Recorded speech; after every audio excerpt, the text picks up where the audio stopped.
Hey guys, this is Reckles with WTBGold, bringing you a guide on how to make an extra 20,000 gold a week with Alysrazor in Firelands. Starting with mechanics. Now, there are 4 things that will cause a wipe on this boss, and the first is falling. Grab 3 feathers to gain flight, and at this point you want to DPS the boss and just fly through rings. Now, each ring refreshes your ability to fly for an extra 30 seconds and gives you a haste buff that stacks to 25.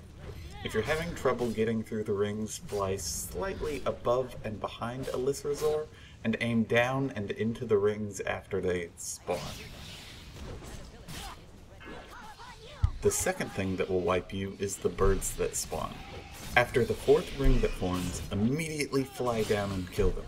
They'll imprint on you if you're on the ground when they hatch, and you'll do 1,000% more damage to them. As you can see, 10 times the damage makes for some pretty fun numbers flashing on your screen.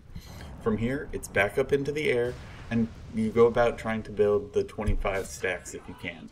And if your flying buff falls off, just grab another feather that's on the ground to get back into the air. Final note for tank characters, most people who solo this who play tanks just swap to their DPS specs, but I'm a terrible feral druid, so if you're like me and really just want to solo this on tank, use DPS trinkets and try leaving the first bird up to build up some vengeance later on. Now, as far as actual selling goes, this boss is relatively simple once you get the mechanics down, but for those who never did it when it was current, can't fly through rings, or can't stay out of the fire, and there is a lot of fire, this boss can be a tough boss to solo. So practice Ally for 1 week to make sure you can solo it if you haven't yet, and then offer your services in trade chat. 5k per run is a good starting point if you're going to set one, but I generally leave the price point open and just let people offer what they want and then haggle from there. You can expect 2k to 10k a week for each of your 90s. The third thing that'll cause a wipe on this boss isn't a death but a reset.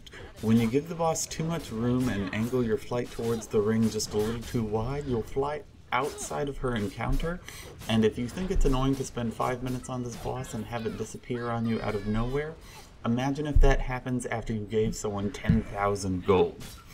For the tornado phase, your goal is to strafe around and follow in front of or behind a tornado and run through as many of each of the rings as possible while avoiding worms and brushfire balls.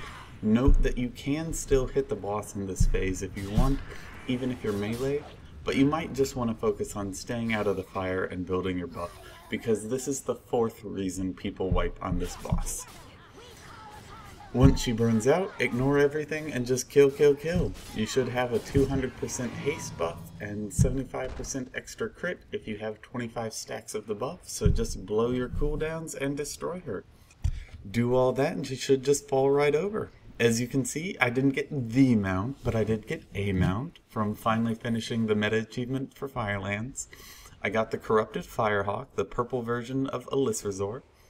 So thanks for watching and good luck on your gold making. If you haven't subscribed to my YouTube channel, just make sure you do that now. And you can check out my blog at wanttoBuyGold.blogspot, that's WTBGold. Until next time, thanks again, and remember that the secret to gold making is just to search, craft, post every day.